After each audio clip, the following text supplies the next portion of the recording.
एक महत्त्वाची अपडेट, कोल्हापूरमधून तळ कोकणामध्ये जाणारे 3 महत्त्वाचे घाट सध्या बंद आहेत। दरड कोसळल्यामुळे भुईबावडा करूळ घाट बंद आहेत, तर फेजिवडे इथे पाणी आल्यानं फोंडा घाट सुद्धा बंद असल्याची माहिती मिळते। तळ कोकण आणि गोव्याला जाण्यासाठी केवळ आंबोली मार्गे वाहतूक सुरू आहे अशी माहिती समोर येते आहे। तर अनुस्कुरा घाटातील दरड बाजूला केल्यानं या घाटातून वाहतूक ही पुन्हा एकदा सुरू झालेली आहे। कोल्हापूर गगनबावडा मार्गावर मांडुकली इथं पाणी आल्यानं वाहतूक बंद आहे अशी माहिती समोर येते आहे। आणि या संदर्भात अधिकची माहिती जाणून घेऊयात, आमचे प्रतिनिधी शेखर पाटील सध्या आपल्यासोबत आहेत। शेखर, काय सध्याची परिस्थिती? गौरी, 2 दिवसांपासून कोल्हापूर जिल्ह्यामध्ये जोरदार असा पाऊस सुरू आहे। काही ठिकाणी अतिवृष्टी झाल्याची नोंद देखील झालेली आहे। 66 मिलीमीटर इतक्या सरासरी पावसाची देखील नोंद झालेली आहे आणि या संदर्भातलीच माहिती जिल्हाधिकारी अमोल येडगे यांनी दिलेली आहे।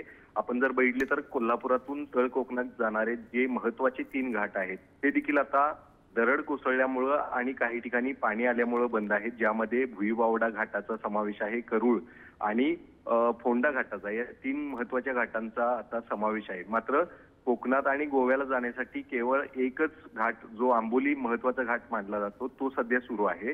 तर दुसरीकडे अनुस्कुरा घाटात देखील दरड कोसळली होती। शिवाय अनुस्कुराच्या अलीकडे काही ठिकाणी पाणी देखील आलं होतं, त्यामुळे हा घाट बंद होता। मात्र पाण्याची पातळी देखील कमी झालेली आहे आणि अनुस्कुरा घाटातली दरड देखील हटवण्यात आल्यामुळे या ठिकाणाहून वाहतूक सुरू आहे। मात्र गगनबावडा कोल्हापूर जो महामार्ग आहे, राष्ट्रीय महामार्ग मानला जातो, त्या मार्गावरती मांडुकली इथं पाणी आल्यामुळे इथून देखील वाहतूक पूर्णपणे ठप्प आहे।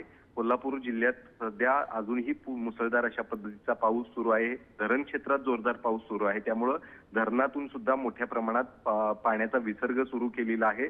परिणामी कोल्हापूर जिल्ह्यातील 80 पेक्षाही अधिक बंधारे जे आहेत ते पाण्याखाली गेलेले आहेत।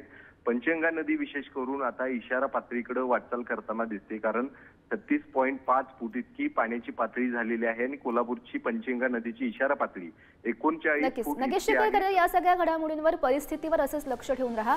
तुर्तास धन्यवाद दिलेल्या सविस्तर माहितीसाठी।